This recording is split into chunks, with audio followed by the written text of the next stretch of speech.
এই ছেলে, তুমি এখানে কি করো? কাপড় ইস্ত্রি করি। কে? এই যে ইস্ত্রি দেখতেছেন না, ক্লাসরুমে মানুষ কি করে? পড়াশোনা করতে আসছি। Good morning everyone. একটা ইম্পর্টেন্ট প্রশ্ন করি তোমাদেরকে, সেটা হচ্ছে যে আমরা এখানে বিশ্ববিদ্যালয়ে কেন এসেছি, আমাদের উদ্দেশ্য কি? কে বলতে পারে? স্যার, জ্ঞান অর্জন করার জন্য। নাইস। এখন সবার উদ্দেশ্যে আমি সব থেকে ইম্পর্টেন্ট প্রশ্নটা করবো, শিক্ষা কাকে বলে? কে কে বলতে পারবে? হাত উঠাও।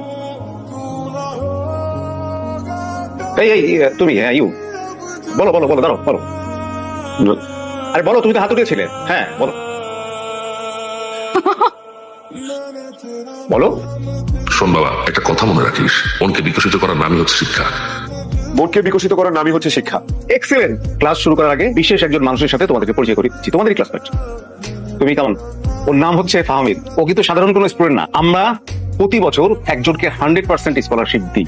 ও সেই স্কলারশিপে এখানে ভর্তি হচ্ছে, কিন্তু সব বিষয়ে বছরে একজনই এটা পায়।